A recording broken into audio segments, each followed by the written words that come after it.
Kemudian Kemenpan sebetulnya hanya merimain, sudah ada Undang-Undang ASN, sudah ada PP 49 2018 yang melarang PPK untuk mengangkat tenaga non-ASN dan diberikan kesempatan 5 tahun untuk menyelesaikan sampai akhir tahun 2023. Baik. Jadi sebetulnya surat edaran ini bukan sekonyong-konyong, ini hanyalah reminder, sudah dekat ini waktunya, ayo kita selesaikan.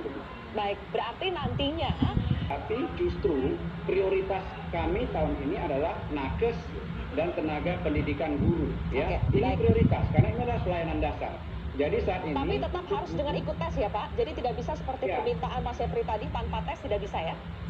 Iya, ada proses seleksi. Tetap ada proses seleksi. Akan ada afirmasi yang sangat berpihak kepada tenaga honorer untuk diberikan kesempatan menjadi P3K atau PNS. Dan tahun ini P3. Pak Alex ditahan dulu, saya ingin tanya ke Pak Hamdi. Pak, kami ini sudah mengabdi bukan setahun 2 tahun. Apa tadi tidak diceritakan setelah 2012 didata menjadi 900.000 tersebut, itu tenaga honor kategori 2 itu sudah dites. Ada yang menjabat PNS yang lolos dan tidak lolos. Tapi sampai saat ini tidak dibuka nilai tesnya. Seberapa pintarnya yang lolos menjadi PNS, seberapa bodohnya kami tenaga honor yang tidak lolos. Jadi proses seleksinya pun tidak transparan? Tidak transparan. Sampai saat ini belum bisa dibuka prosesnya tersebut.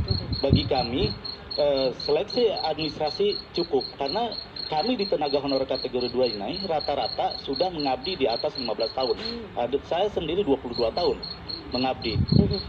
Terkait terbentuk undang-undang atau PP sudah dilakukan kok di guru bantu di DKI Jakarta itu pada tahun 2015 menggunakan diskresi presiden. Bidan bisa dengan Kepres sudah terjadi. Kalau berbenturan dengan undang, mereka bisa. Tadi juga dinyatakan itu sangat diskriminasi sekali, hanya terfokus pendidikan. Kami tenaga administrasi ini yang sampai saat ini data kami, nama kami ada di BKN, ada di Menpan RB, itu belum sekalipun tuh untuk diikutkan tes, mengikuti tes ASN. Kalau disebutkan tadi tenaga pendidik, nakes akan diprioritaskan, Anda percaya nggak?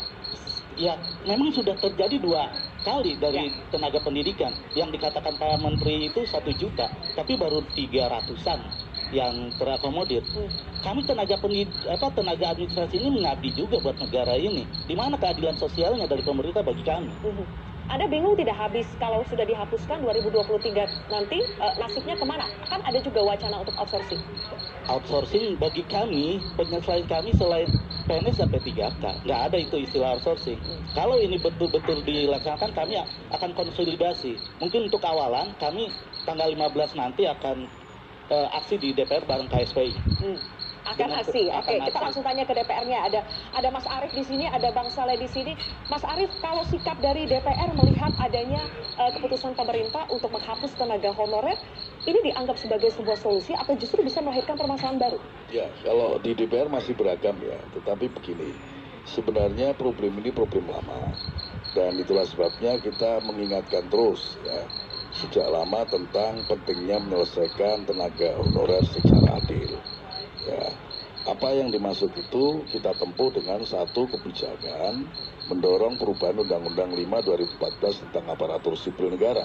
Dan bahkan di dalam usulan pasal perubahannya, di dalam undang-undang tersebut, kita maktubkan bahwa tenaga honorer, tapi juga terbatas, karena ini menyangkut problem yang lama, seperti Mas Hamdi ini, yang terakhir adalah diangkat pada 1 Januari 2014 untuk menjadi PNS. Mengapa? Karena itu berkaitan dengan berlakunya undang-undang.